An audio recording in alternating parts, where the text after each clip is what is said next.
دوستانو یو زړه دردونکې واقعه در سره شریکوم چې دغه واقعه په پیښور ګلبهار کې مخې ته راغلې ده چې د 11 کلاس جینۍ ځان وژلې یعنې خودکشي کړې ده. هغه له دې وجې چې یو هلک سره یارانه وه. دغه ټول معلومات در سره په ویډیو کې شریکوم. مونږ سره تر اخره پاتې شئ. کوم ملګري چې زمونږ په چینل کې نوي دي او زمونږ چینل یې نه سبسکرایب کړی نو مهرباني وکړئ زمونږ چینل در سره سبسکرایب کړئ او خوا کې ورسره د ټلې نشان ووهئ چې داسې معلوماتي ویډیوګانې درته په اسانه در ورسي. سلامونه دوستانو. په پیښور ګلبهار کې د 11 کلاس جینۍ ځان وژلې خودکشي کړې ده. هغه له دې وجې چې یو هلک سره یارانه وه. هغه هلک ته یې خپل بربند تصویران لیږلي او هغه هلک ورته هم خپل تصویران را لیږلي دي چې بیا د هغې نه وروسته دغه هلک له دې نه غوښتنه کوله چې ما سره دغه غلط کار وکړه، خو دغه جینۍ د دې هلک دغه ډیمانډ نه منلو نو په دې وجه باندې دغه هلک د جینۍ ټول تصویران په فیسبوک او سوشل میډیا وایرل کړي دي. کله هم چې جینۍ ته معلومه شوه چې تصویران یې ولیدل نو هلک ته یې بار بار وویل چې دغه ډیلیټ کړه، نو هلک نه لرې کول او جینۍ ډیره زیاته پریشانه شوې وه. چونکې هغه نه لرې کول نو په دې وجه باندې جینۍ چت پسې ځان را ځوړند کړی دی او ځان یې وژلی دی یعنې خودکشي کړې ده. دوستانو دغه واقعه په پیښور ګلبهار کې مخې ته راغلې ده چې ډیر زیات خلک یې خفه کړي دي. په پیښور او نورو ځایونو کې عموما داسې واقعګانې راځي او له دې لویه وجه دا ده چې موبایلونه استعمالوي او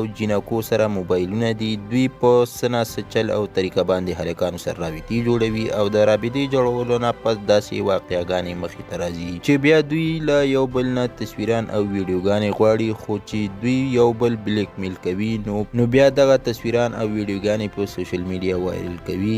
دوستانو په کار ده چې خپلو بچیانو له داسې حالاتو نه وساتلی شي او د هغوی په موبایلونو باندې کلک نظر وساتلی شي نو له داسې واقعیت نه به بچ وساتلی شي. دوستانو دا یو دردونکی خبر چې در سره مو شریک کړو. که ویډیو مو خوښه شوې وي چینل در سره ضرور سبسکرایب کړئ. مننه کوم چې ویډیو مو را سره تر اخره پورې وکتله او د بلې ویډیو پورې د لیدلو په امان.